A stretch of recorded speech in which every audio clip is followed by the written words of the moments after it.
that they will come for that reason, for sure. They will come for that reason. Exactly. Exactly. So that's what's so beautiful about it is, and then that's what I was listening we're listening to Joel, and that's what he was saying exactly on that thing I played the other day.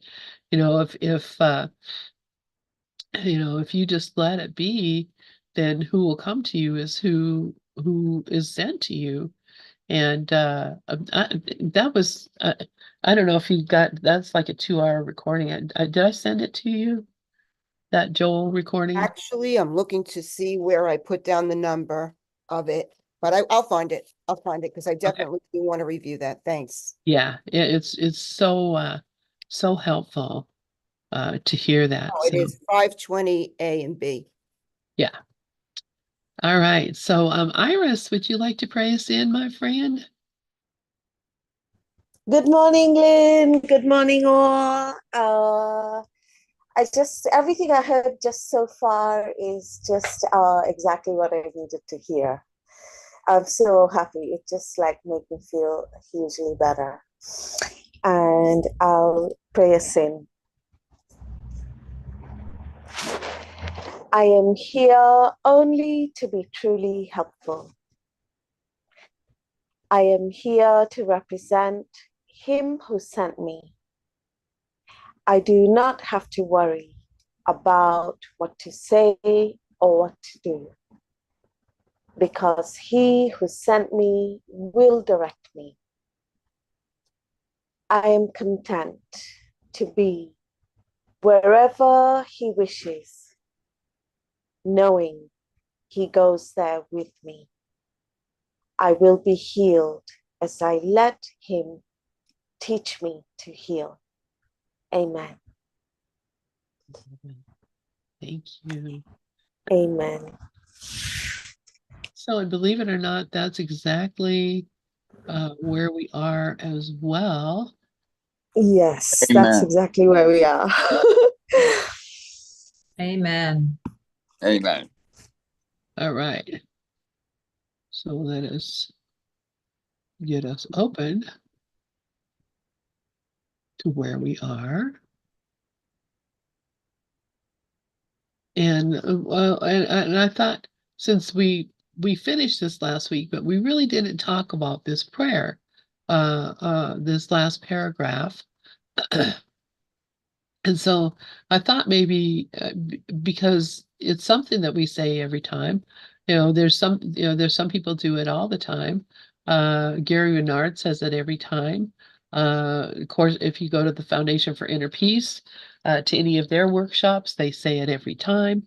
Jesus is saying, say this every time. So what is it that we're saying here?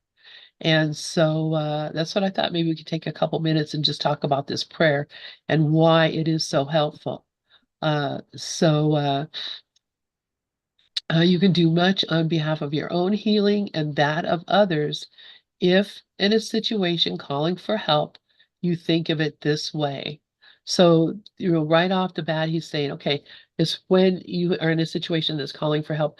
Now, I believe that he gave this particularly for Bill Thetford because Bill was always so nervous about what he was going to say and how he didn't like to be presenting in public and he didn't like to be having to come up with lectures and speeches and whatever. And so Jesus gave this specifically for Bill, but of course for us as well. So let's just take it maybe line by line. Would that be okay, folks, if we want to do that? Just take it line by line and talk about it. And the first line it says, I'm here only to be truly helpful. So who would like to take a crack at what Jesus means by that? I'm here only to be truly helpful. Glorian, please. Yeah, I see this whole prayer as, giving everything over to the Holy Spirit. I am here only to be truly helpful. As we know, the ego is not helpful. So I look to this as relying on spirit totally and just asking the Holy Spirit his will in everything that we do. I am here to represent him who sent me. The ego's not going to do that. And then, of course, the ego goes back because I do not have to worry about what to say or what to do because he who sent me will direct me. And that's the whole idea, that if we give it over, take second place to gain that first place, and recognizing that, be you in charge at my request, for I would follow you, certain your direction gives me peace. I am content to be wherever he wishes, knowing he goes there with me, because we can rest in his love, in the I am presence. And I will be healed as I let him teach me to heal. I'll step back and let him lead the way. Thanks. Thank you, Gloria. And absolutely. Yeah, thank you, thank you, thank you. Karen, please go ahead. Thanks, Gloria. Glorian, I am here only to be truly helpful. I love that only. I am here only to be truly helpful. And it just reminds me in chapter 12, section 2, he says, help is his only purpose, capital H. Help is the Holy Spirit's only purpose. So if I'm here to be truly helpful, I am here only to listen to the voice for God before I open my mouth, period. If I'm going to be truly helpful, I am not going to listen to the ego. If I'm going to be truly helpful, I'm going to get out of the way.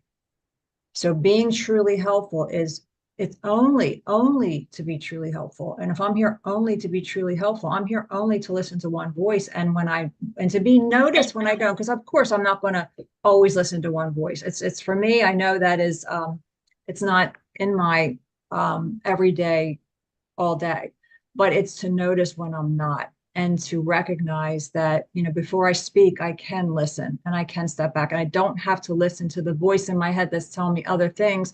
I don't have to say those things. And that's for me, just with sticking with that one line to start out with, which I just love. I would just, yeah, that's it. Thank you. Thank you for that, Karen. I need to take a real quick potty break. So I'm gonna let you guys carry on. And anybody have any more comments? Devin, please take the mic. I'll be back in a couple minutes. Yeah, I just wanted to say I agree with both Karen and Gloria, but Gloria says you have to take the whole thing. Look at the whole prayer. And if you look at the totality, it's really a letting go. It's trusting that you're perfectly cared for, and you don't have to know anything, that everything is given to you. So it's a willingness to step back and let him lead the way, which is you find in lesson 155, almost the exact same idea. I do not have to know the way because I don't really know the way. Uh, a curious question was asked many years ago, so I'll share here. Someone said, helpful to whom? Does anyone want to answer that? To myself. Yeah, that is true. As I see it, that is the truth. Yeah. It's about healing my mind by letting go of thinking I know anything.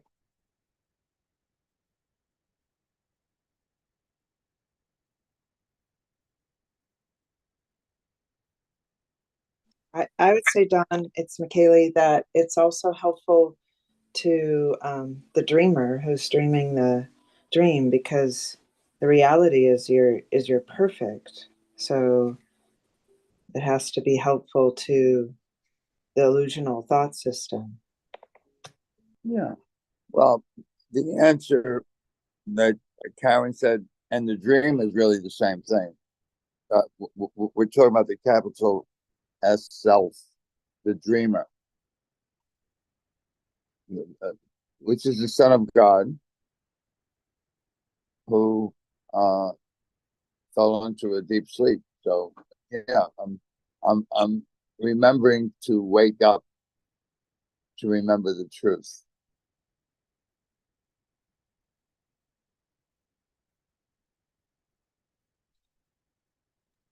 I see Devin has his hand up. Oh, Devin, I didn't see your hand up. I'm sorry. Go ahead. Yeah, I like to use this prayer a lot. It's a big cornerstone of everything in my mind, and it's a beautiful thing. You guys can hear me okay? Yeah. Okay. I get questions a lot about, some people even just this last week asking, well, I feel like I need to talk to people about how to eat healthy, and but I feel like I believe that, but I also don't believe that. And as much as I want to, they often are battling with themselves and like, oh, I don't believe that, it's all in your mind, but it's not in your mind, and all this stuff. So they're having this difficulty with these things. And when you really read this prayer, you're like, I don't have to worry about what to say or what to do. And in no way is it, well, food is just in your mind, and if it's healthy or not is just in your mind. It's about where you believe and what you believe, and what you're being helpful to. um Regardless of what you call it, it is still the reality of yourself. Say the reality of the dreamer, and of what Christ is. And really Christ is, say, choosing this experience, and this has always been about how to release. Like A Course in Miracles is the opportunity to release and forgive the world, if you want to take them up on that. And so, how to be truly helpful is to represent being your reality. Being the one who sent you is your reality, and you're learning how to be it. And as much as it's distracting for the ego mind to use this word he and him, we like to imply and refer to it as another entity, but it's not. It's the pure essence of your reality. And so it's not so much about worrying about if you're talking about the absolute truth or not. We're not concerned if it's the absolute truth, because to discern that is to worry about what you're going to say, and you're going to then try to figure out if does that align with my truth or not. Only the ego is concerned with something aligning with your truth, or being right or wrong, or if it's absolute course principles or not, because your reality wrote the course. Your reality is all essence of it, and regardless if it believes in healthy food or not, or the way of staying healthy, or whatever it might be, you talk and discuss about it, because what are you doing? You're helping them and helping yourself at the same time. You're helping Christ where you're at. You believe that you need to eat certain ways to be healthy, and you believe that you need to talk about it and share about it and help people about it. And that's great. That's where you believe. And being truly helpful is joining with your reality, so that you can both then let go of this belief that you're joining it.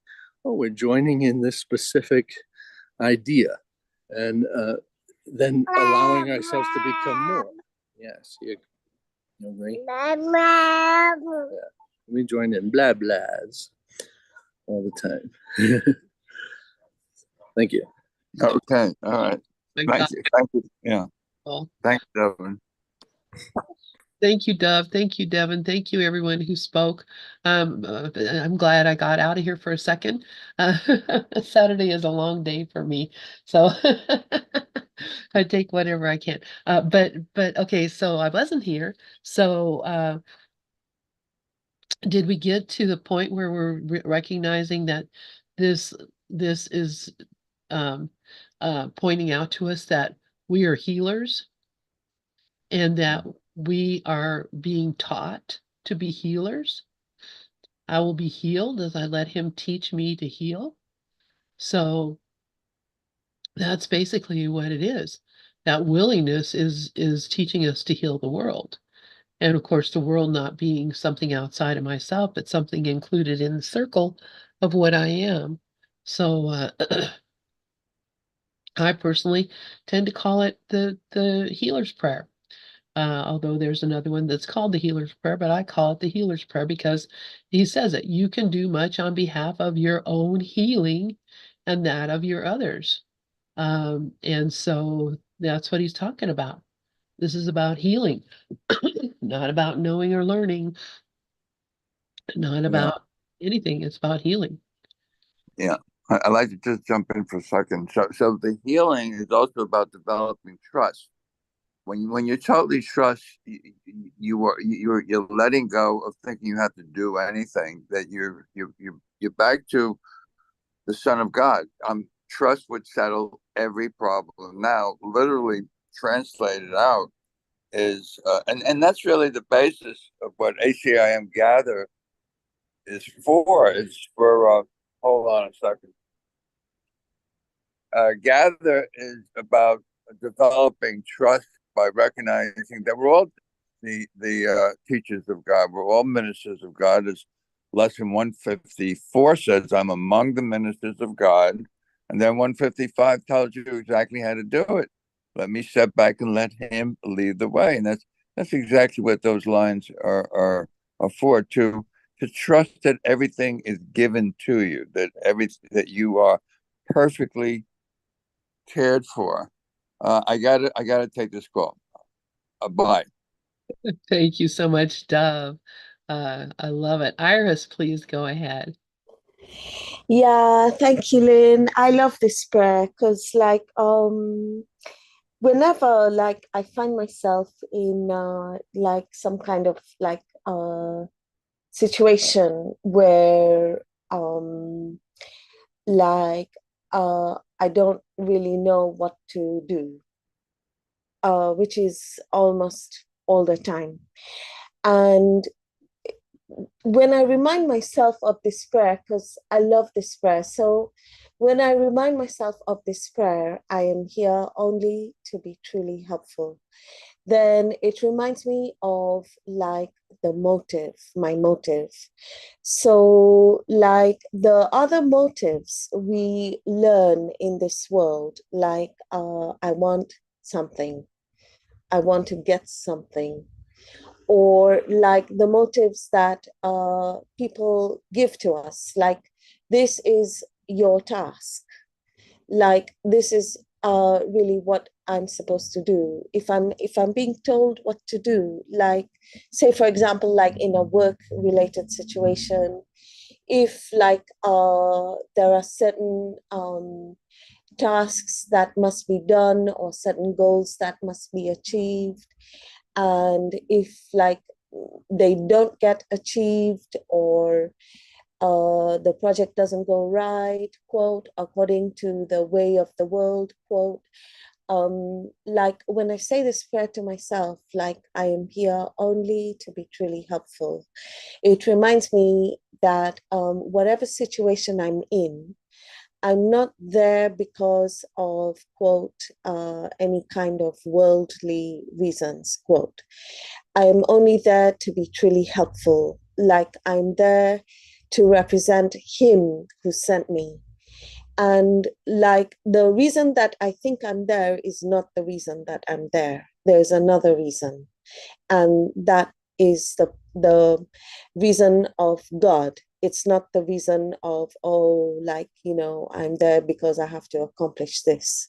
Like, and it doesn't matter what situation it is and how it looks like, or how, whether it's even completely opposite to like the teaching that we are learning in the world. And so this prayer is like a relief, like a relieving of a sense of responsibility, like this type of responsibility that I have to solve all these things, or I'm obligated to solve all these things, like this, all this idea of responsibility and duty and all this type of burdensome ideas. Like I'm only here to be truly helpful, and frankly I don't even know what I'm supposed to do.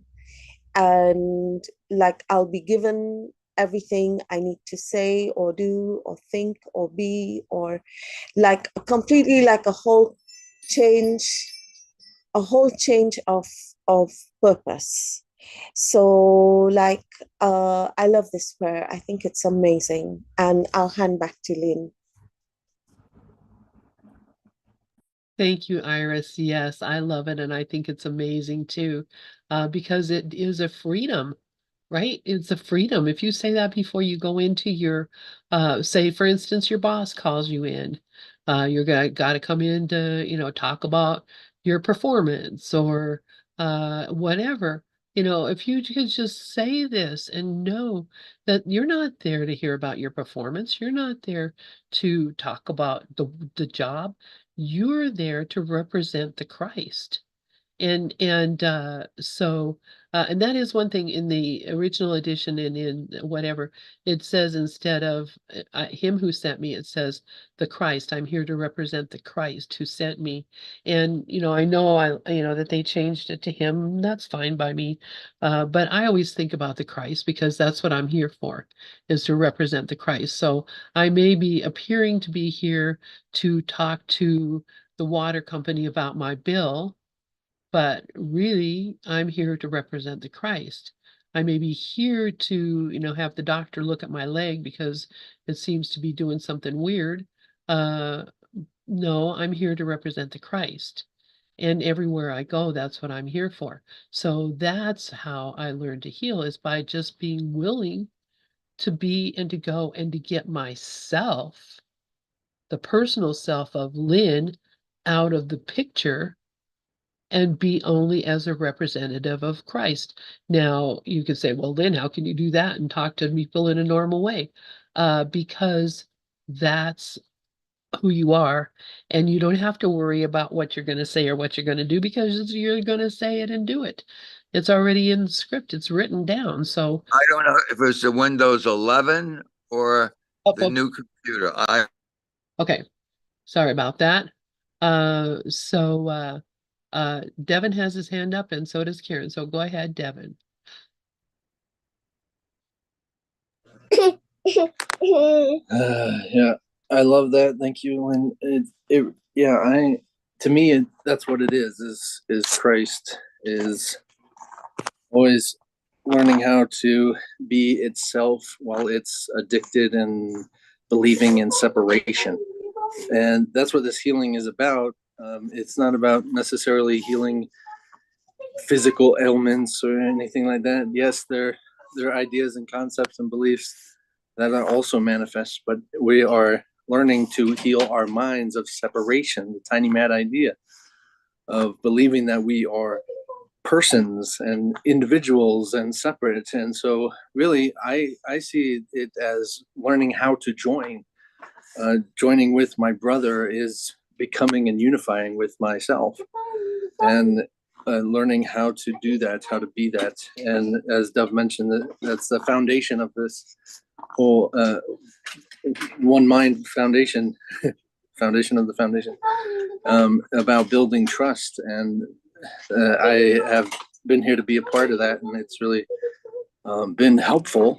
And it's pretty remarkable when you take it in a literal fashion, because come on, baby. It's not so much like, it's so easy to misunderstand that there is an ego. The ego is the only thing that's going to be telling you that there's an ego, and ego things can be said. And if you're egoic or not, or if you're aligned with Christ or not, that has to do with worrying about what to say. Right? So if we are worrying about what to say, we're in ego, and that's essentially what this is saying. It's like, hey, don't worry about what to say. It really doesn't matter which you say, because guess what? If it's all an illusion, no matter what you say, it's an illusion. So if you're talking something more truthful than not, why are you talking? Why are you using your lips? It all doesn't matter. So it's more about, who do you believe you are? Who do you represent? and I love that we use the word represent, because it kind of takes it away from the ego saying being Christ. So yeah, I'm Christ, you're not. I'm totally awesome, and I tell you what love is. I'll tell you what love is. I'll show you. I'll be more loving than you. And it happens all the time.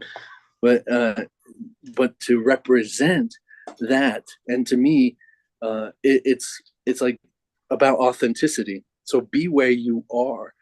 And I get that question a lot too. How can I be authentic? I don't even know what to be authentic. I'm afraid when I'm authentic, I'm too egoic, and that's where we get into that concern again. Like, it doesn't matter if you're egoic or not. If you have ego, and not right now, Atreyu, I'm talking, please. If you have the ego or working with the ego, makes no difference whatsoever, as long as you're being authentic. Because guess what? No matter what you say, it is ego. No matter what you're talking about, it's ideas of separation. You're using the body to talk. You're using the brain and memory of the past to think. And so it's the mechanism, the tool of the ego. And so if you're being, and I talk about this in the authenticity statute on undefinable and expansive, is that you're always going to be more authentic every time you try to be authentic. You're learning how to be authentic. Nothing and no one in any sort of perceptual existence at all is purely, truly 100% authentic. That is only an attribute of God. And to be in the attribute of God no longer is perception possible. And so when you get to that point, then, right? We're not concerned about that. We're just being as authentic as possible. And so to represent and being the truth, whatever it is you see at that time, being as real as you can be, it's going to have a lot of, say, ego crap going around all over the place. And yet, what is it happening? What is occurring? You're learning to heal your mind of ego concepts so that you can eventually discover the reality of the pure, authentic essence of God again. Okay, thank you. I got kids needing attention here. All right, thank you, Devin. And that's it, is being the authentic being that you are. And of course, the ego is going to be talking up. That's that's just how it works. And we don't have to be worried about it or afraid of it. Just recognize, that's what it is. So don't pay attention to it and do what you're directed to do. No. And that's the other thing too. It says, I don't have to worry about what to say or what to do, because he who sent me will direct me. It's not he's going to suggest to me to do this. He's going to point to me. He's going to direct me. And when he directs me, I need to go in the direction that he points, not to not to not to make up my own script. Listen to the real director there. Karen, please go ahead. And let's see. I'm thinking I might cancel the children's edition today because my time is really short and I'm going to my granddaughter's birthday party. So I'm checking to see if that's okay with folks. Anyway, Karen, go ahead. Go to your granddaughter's birthday party. Lynn, you deserve a break. Thank you so much, everyone. I just love everything that everyone shared. And this prayer is my profile picture on my phone. I bring this prayer with me everywhere. This prayer was the prayer that when I did the 50 Miracles Principles workshop with Zulma, this was the prayer we said every single time. This prayer is exactly what Ira said. I take it with me. I take it with me. And when I remember, I don't always remember, but when I remember to say it, the load is lifted off of me. This is such a, like you said, freedom. It's freedom. And I love that you said it's the healer's prayer, Lynn. I called it the miracle prayer years ago, the miracle prayer, but healer's prayer, miracle prayer, it's all the same. I mean, we are miracle workers here. And this represents being a miracle worker, because if I am going to be truly helpful and represent him who sent me, I am stepping back and letting him lead the way, period. Not what I think should be done or should do or say. And that is huge. I mean, that is so, this prayer is just the best prayer ever. And I just thank you all so much. I love it. Thank you, thank you, thank you, Karen. Yeah. And it is huge. It is huge. So I mean, if you had nothing else and you were on a deserted island, uh, this prayer would still work for you because that's it. That's all there is. Let's see. Iris has her hand up. Or is that from before or now? Go ahead, Iris. It's new. Okay. Thank you, Lynn. And definitely you should go to your granddaughter's birthday party, 100%. And I was just thinking like about guidance. What is guidance? And like, because this prayer is about, in a way, like it's guidance. And it just occurred to me, like, I've had many, many times when, quote, I'm looking for guidance. Like, I don't really know what to decide. And I pray and I hand it over, but still I have to make a decision. Like, and sometimes it's difficult. Like, what is it that I can decide? Like, sometimes I find it really hard to make a choice. And it just occurred to me, like, when Lynn shared about the birthday party. And it just occurred to me that the guidance that will be given is the guidance that when we go in our feeling, what makes us really joyous? What makes us really joyous? Even if we don't know how to do whatever it is that would make us very joyous. Like, for example, I've got like these three projects that I'm wondering if like the human would be able to do those three projects, like, but my spirit, when I think about those three projects, I'm like, yes, I want to do those. Like, they sound really interesting. But on the physical side, it's like, but like, will I have time? Will I, like, like all this justification, like trying to like figure things out, and this is not guidance. But when I think about the three projects just as one thought, I just think fantastic, I love that, so interesting. And I think that is the way, like, God would guide us, Holy Spirit, I am, however we want to call it, like whatever makes our heart sing, that is guidance, that is God. And the second point was like just to remind myself, like, because it really hides a lot, like the ego, quote, the ego. And the ego is to remind myself it's not a thing. It's not like a thing, that Iris thinks it's a thing. It's not a thing. It's the choice of thinking, the way that I'm choosing. Like, fear is the thought system, it's the way of thinking, it's a way of rationalizing, or a way of like, it's a way of like, quote, making sensible choices, is like fear. That's what that is. It's fear. That is the thought system that I'm choosing when I'm afraid. But the thought system of God is completely different. It's like the thought system of God is despair, like, or anything in the course, or basically it's joy, it's peace, it's generosity, it's happiness, it's forgiveness, it's all those things. Like, so I just have those thoughts come to me, just to remind myself. And I'll hand back to Lynn. Thank you, thank you, thank you. Wow. Such beautiful insights. This is a prayer we say every day.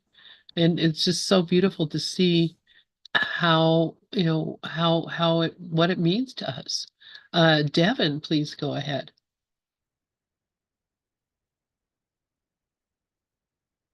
Or did you still have your hand up? Yeah, sorry, I had to get the vacuum off. Kid loves to vacuum. I love it. Well, he's got to do it to get tablets back, so he's anxious to do it. So I know guidance is a beautiful thing. I love trying to follow guidance as I did on my journey and everything, and trying to understand what it is and what can be leading you. You essentially ask about everything. You're like trying to feel it out, trying to like, okay, what is it that you're guiding me to do? And as the years have gone by of really realizing that it essentially doesn't matter if it's guiding you to go left or go right. What it's guiding you to do is to heal your mind in the left or the right. So it's doing this project or that project. And if we are worried about what we're doing or following guidance again, if we're worried about guidance, we're gonna think, oh, I need to do what makes me happy and what makes me joyous. And we think about the sense of, oh, this activity would be more joyous than that activity. And so it gets caught up. It's very sneaky. You get caught up in it, thinking, oh, I got to avoid that activity because it's not joyous, or their energy is off and I don't like it, so it's not joyous. When the real guidance is about healing our minds into joy. So meaning you can be guided into what you previously, or what egoic ideas would tell you is a miserable situation. And then guidance is about healing your mind into being joyous in that situation. So no matter what, if you go A or B, you pick this way and it seems like it's joyous, you think you understand, what you need and what's good, what's in your best interest, right? And you got to heal these things, A, B, C, D, all right, down the line. Eventually it's going to come to these healing things. Great. If you go down this other path, you're going to have to do the same thing. You're just going to have to heal A, B, C, D things differently in a different scenario, whatever matters, not exactly which direction or what path or what project you're doing. The spirit's just using those images, using what it seems like you're doing to help you to think differently beyond the separation concepts. So you don't need to worry about what to do because you're putting healing first, right? So it gets a little jumbled. It's hard to see because the mind wants to say, "Oh no, it can't tell me, I need to go do this or I need to go do that."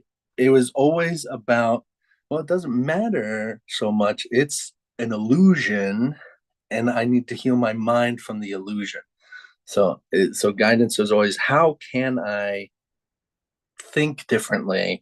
How can I interpret this situation differently so that I'm healing my mind? So it's okay to talk about any subject that you're into with anyone. And it can be the weather, it can be something stupid, it can be, politics, because guess what? If it's triggering you, it's healing you, as long as you're learning how to forgive and let go of those resistances to the ideas of what you're talking about. That's how I see it. It's all the joyous path. Thank you. Thank you, Devin. Yeah, isn't that beautiful too? And I love how you say that. If it's triggering you, it's healing you. And how is it healing you? Because it's showing you the places that are unhealed. It shows you what you're not, what you're not healed about. So you will be healed, and we'll learn to heal because healing is our function. So that's another thing that isn't too far from mind. All right, so are we ready to go to the next section? We have about 20 minutes, And then we'll have Devin do his um, meditation, and then I'll close this off and go go get ready to go have it's my great granddaughter's birthday. She's 4 years old, and that's crazy to think I'm a great grandmother, but I'm not the only one. All right. Okay, so the next section is called Fear and Conflict. So here Jesus is going to get right into the nitty gritty here. Who would like to read paragraph 1?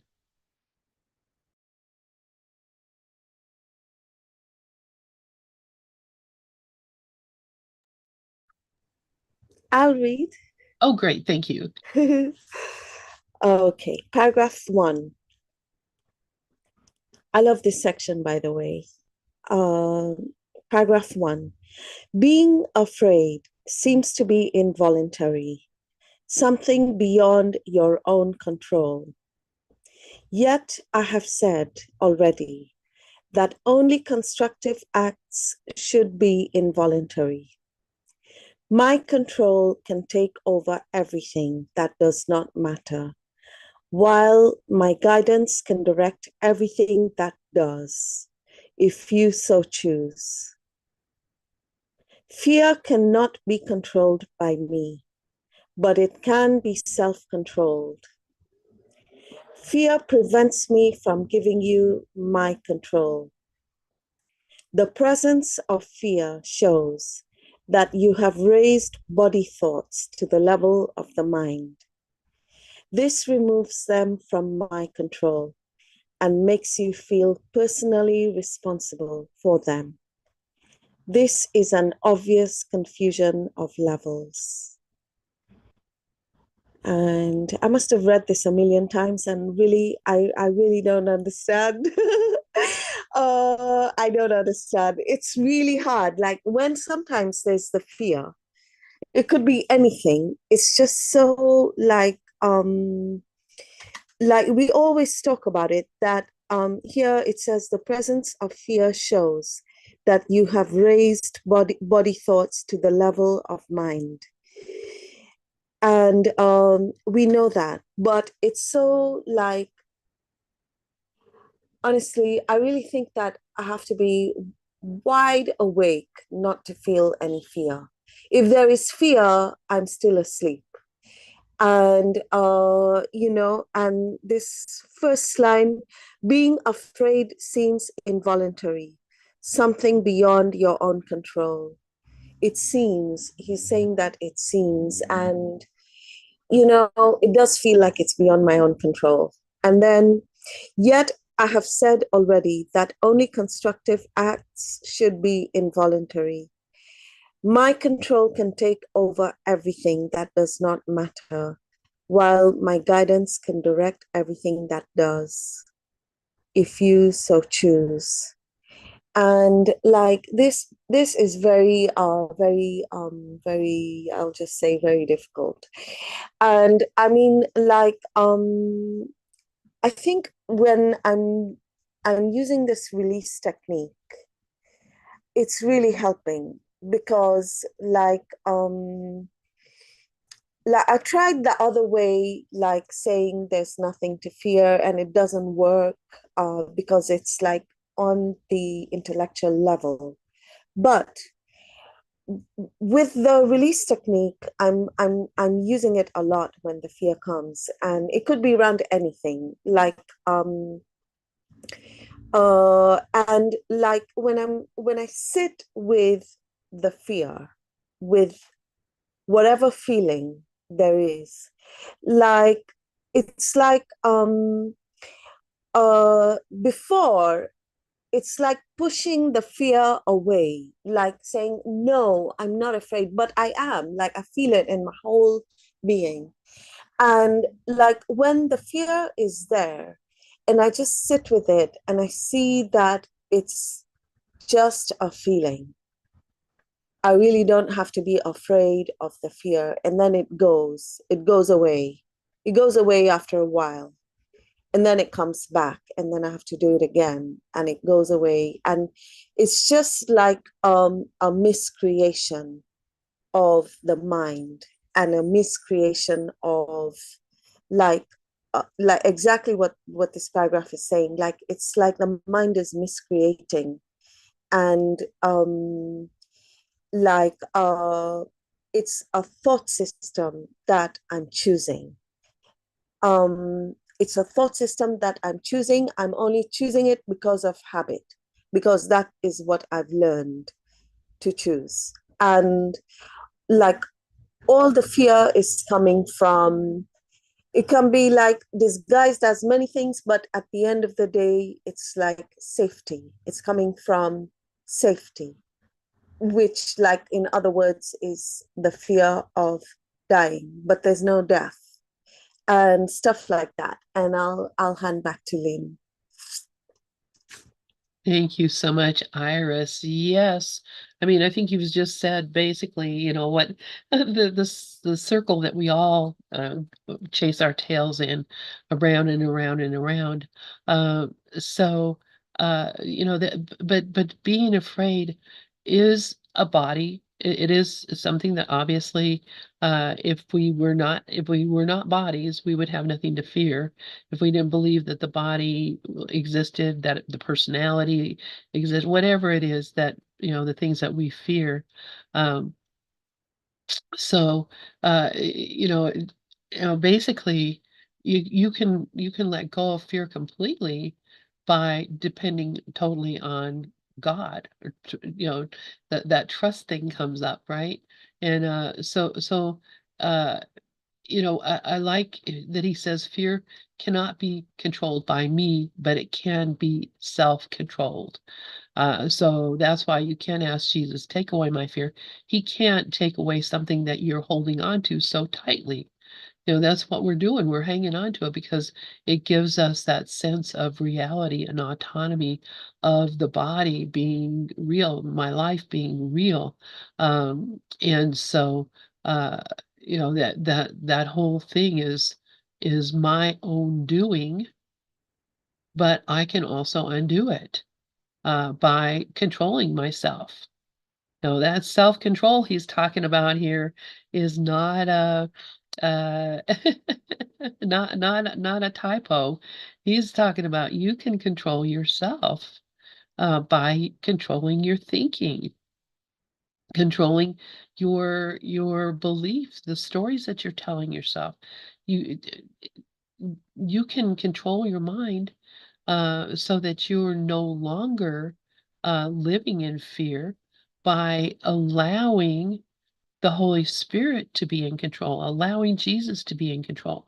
That's really what the control that we have, we can turn over.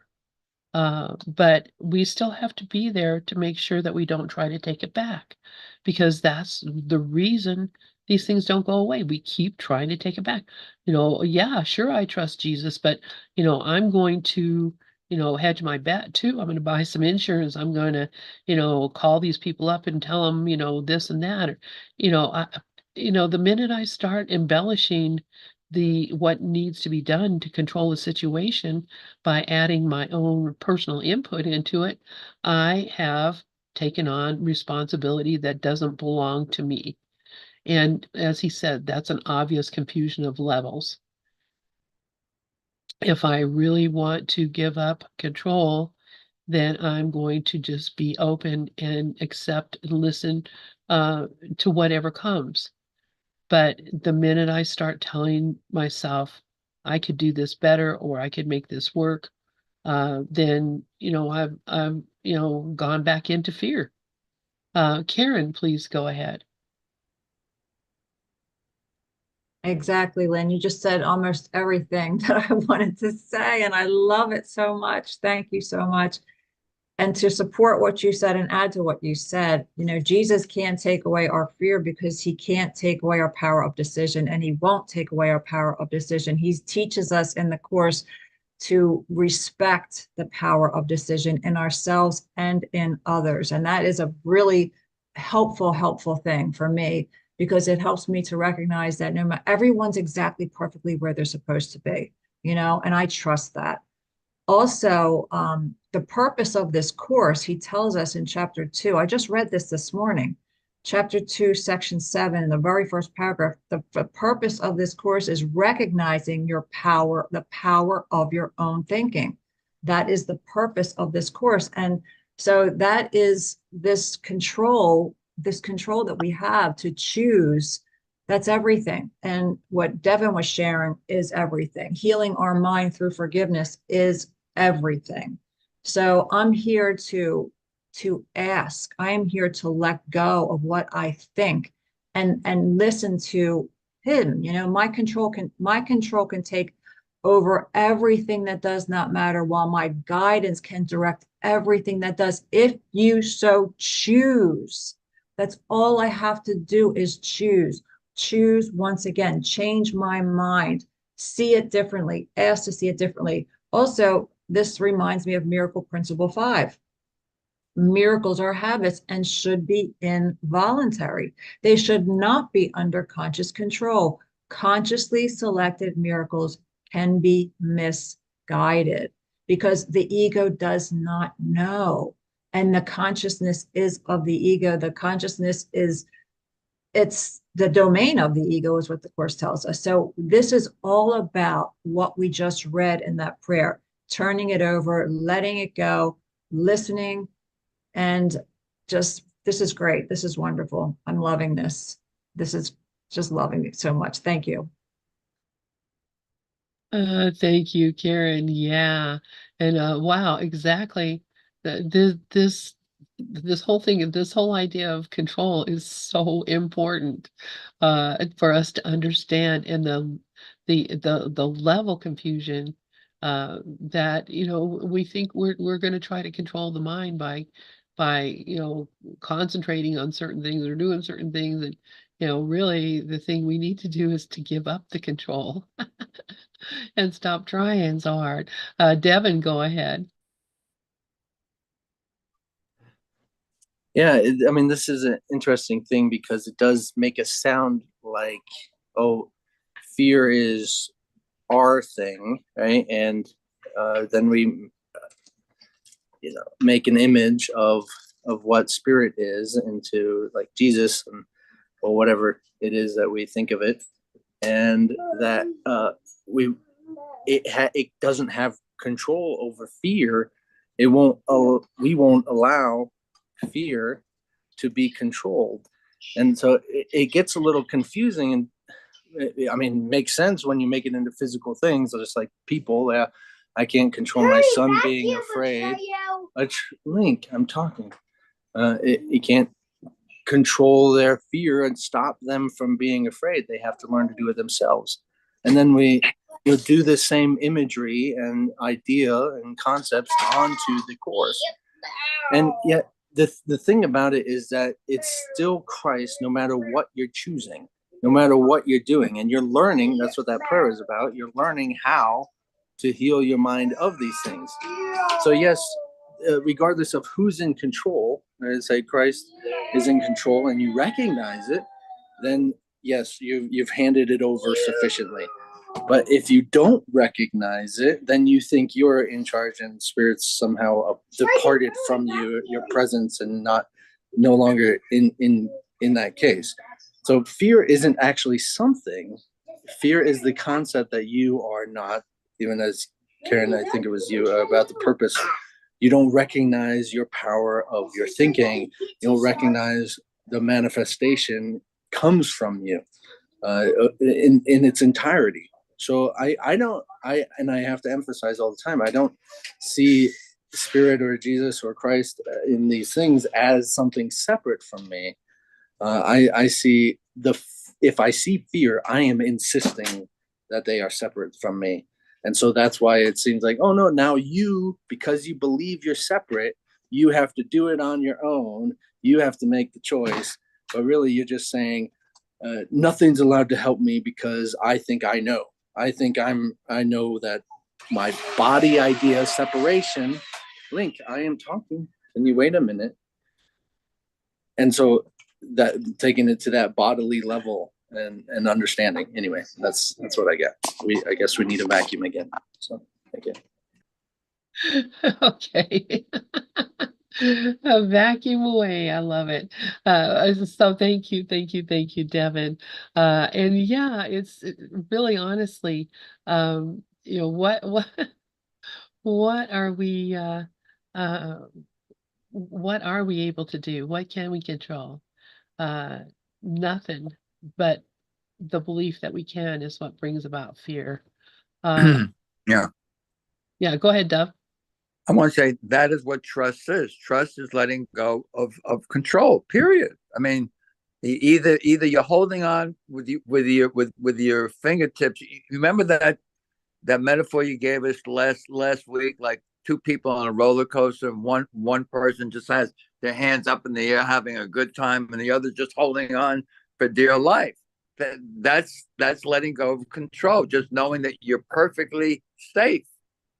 But the ego doesn't see that it's perfectly safe. It's always defending itself. It's always thinking it has to control by defending itself. And then, of course, if I defend myself, I'm attacking, and I'm in fear. Fear is letting go of trust. Trust is letting go of fear. Yeah, thank you for that, Dove. And it reminds me, there's a book that we read quite a while ago by Jan Fraser, and it was called When Fear Falls Away. And she was not a Course in Miracles student. She was uh, a student of, what is her name? I can't think of her. Anyway, she was a student of another teacher, and she was had to go and have a what do you call it, mammogram, and apparently having a mammogram was a terrifying thing to her. Um, so she, was really afraid of it, and she was asking for, excuse me, for that fear to be gone. And she woke up the next morning and all fear was gone. She was not afraid of anything. All fear was gone. All thought about the future, all fear about anything. It was just gone. She didn't have it at all anymore. And the book is called When Fear Falls Away by Jan Fraser, and is really good. And I've talked with Jan a couple times. I've spent time with her at a workshop, and interviewed her, and I absolutely believe that this is what happened. But it wasn't because Jesus or her teacher took away the fear. It's because she was so willing to give it up that she couldn't stand it anymore. She was beyond uh she was out of her mind with fear so much that she couldn't stand it anymore. She just wanted it to be gone. She wanted to give it up. And she did. And like I've got a few things from Jan. She's just a lovely, lovely person. She was kind of like with like how Byron Katie was before Katie became awakened, that she was a control freak, and she was in all kinds of thinking. And after this happened, she truly just gave up every worry about everything, and um was so completely changed as a person that I think her own children didn't recognize her. But Sharon has her hand up, and then we'll have Devin do our meditation. Go ahead, Sharon. Iris does too. Okay, I just want to say that when I think of Jan Fraser, I have her book too, and I think of Fraser as someone who was like a popcorn pop that I had spoken about. We all want to get rid of fear, right? Or maybe we don't, because of course we have to own where we are. But I think that the way people wake up is quite by accident, because there's many beings that are awakened without ever even opening up any book at all. And so I feel that we have the reason I love doing this stuff is because it's not to get to the end game, because the end game is what the ego wants. It's feeling better. That's what I feel that this process does. Now you go through different periods of it, but I just feel that everything is perfect because the divine will is waking us up. That's what's waking us up. And I don't think the divine says, "Well, I think I'll wake up, so and so, and not that other person." That's not how this works. So the more earnest you are, they talk about earnestness, and I believe we're all earnest. But I particularly love Devin's sharing today because we are still in a divine play, and whether we can get rid of all the ego, that's not our. What we need to do is just have the willingness, just the willingness to and especially what I see is that the willingness becomes big because the more that we feel good, the more we sit in presence. But I don't know that Sharon has ever done one thing to wake herself up. In fact, I know she hasn't. I had teachers that told me you had to meditate every day there was one guy, Michael Langford, who tells you meditate 12 hours a day. Well, that was his path. And that's what we have to get. You can't do this wrong. This is the one thing you can't do wrong, and that's awakening. And that's all. Thanks. Thank you for that, Sharon. Dove, please go ahead. Yeah, I just wanted to say, I understand why the fear is there. We live in an alternative universe called time. In time, there is fear. There's fear of the future, and I don't want the future to look like my terrible past. So I got to have some kind of control. I'm going to give a metaphor that comes to my mind when we talk about this. The first time I ever went skiing, I had a ski instructor that said, "Listen, once you put your skis on, and even though we're on a very sharp slope going down, and the cabin, the lodge was like 1,000 feet below me, and looked like, my God, that's scary." He says, "Listen, where you are right now, standing, it's flat. Do you understand that? It's flat where you're standing, and you're safe. You're safe. You're always safe where you're standing." Now, the Course of Miracles is always about you're in the now. In the now, you're totally safe. If you think you're living in the alternative universe, the alternate universe, which is time, you will live in fear because you're afraid what's going to happen in 5 minutes, in 10 minutes. It's always now. That's how you can let go of fear. Absolutely, Dove. Always now and only now. That's it. That's it. Thank you. Thank you. So Devin, are you going to be able to do a meditation for us?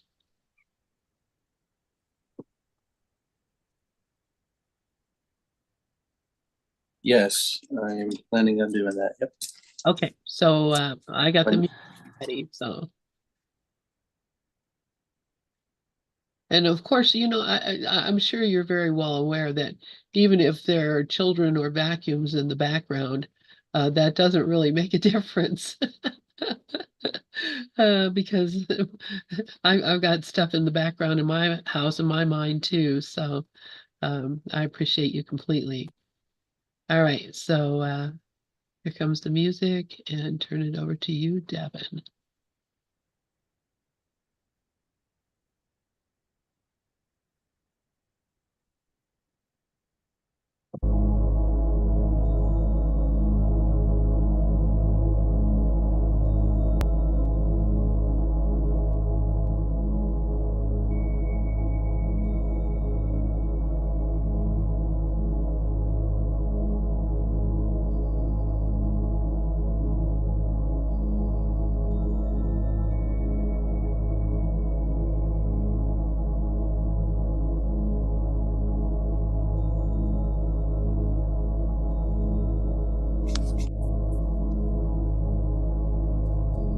So let's take this time.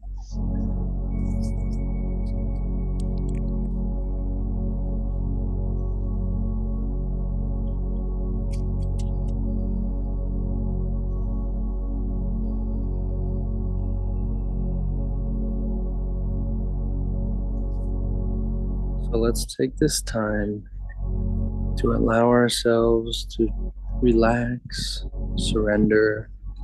We want to become as aware as possible of what's going on in our minds. If there's any state of conflict or confusion, if there's anything that seems to be occurring differently than we desire for it to happen, if we feel a need to prove ourselves or to be right, or maybe there's some reason we need to get something done and unable to focus on it right now. Maybe we need to be somewhere.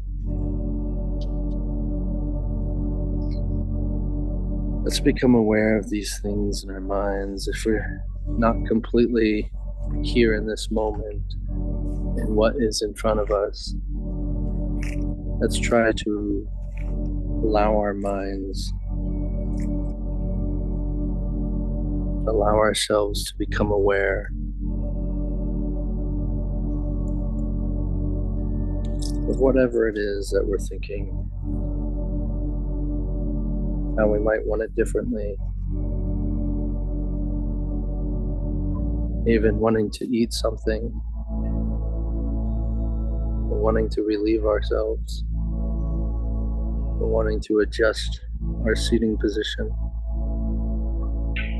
All of these thoughts about wanting to make it different.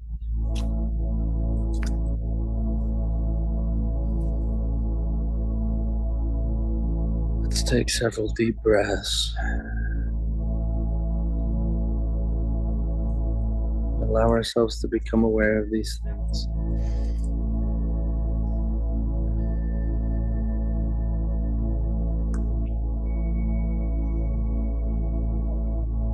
I choose to be aware.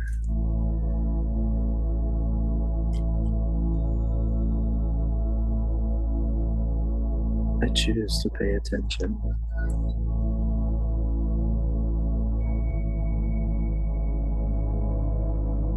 I choose to recognize what is in my mind.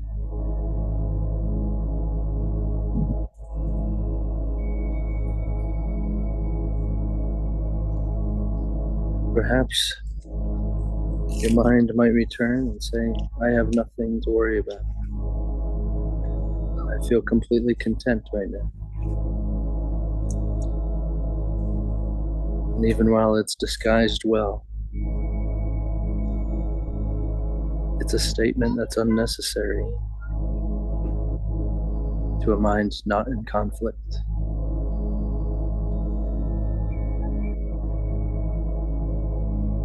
Accepting whatever it is that it is,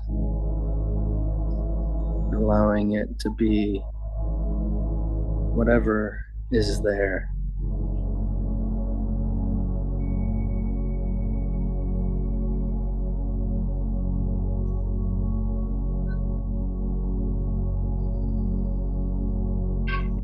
I accept these thoughts.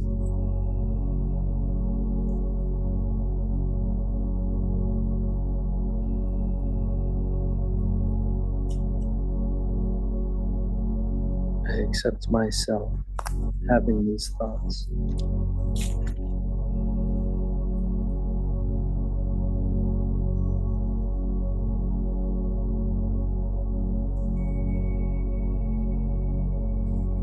I'm not concerned if these are ego thoughts.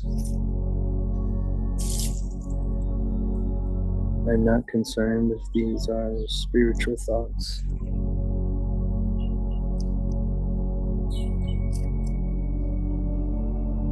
I allow myself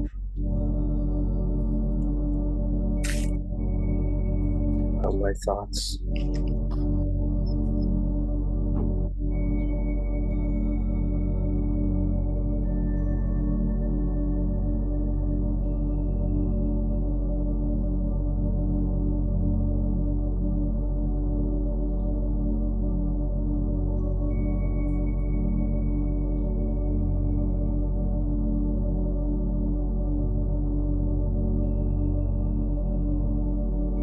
myself to be what I am.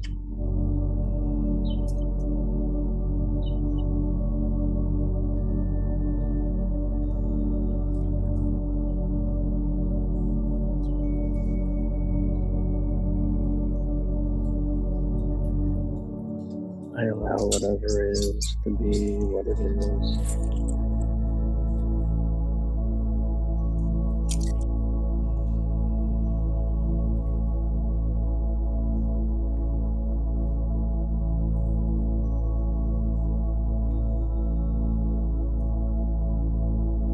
Conflict cannot exist in a mind that accepts itself.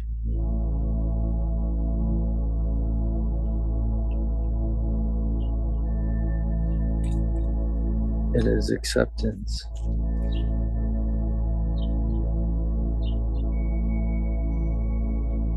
That dissolves all conflict.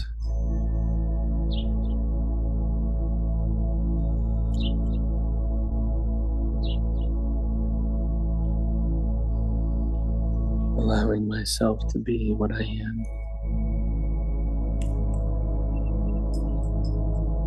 Allowing the world to be what it is. For I know that the truth will prevail.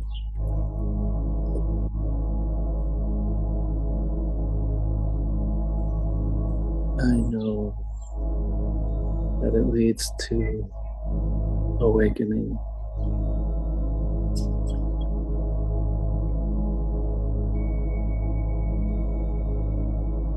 So I surrender my conflict. I surrender my resistance and choose peace instead.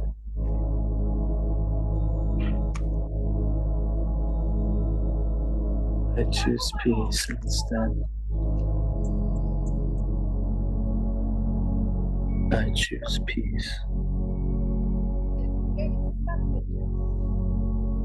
I choose peace.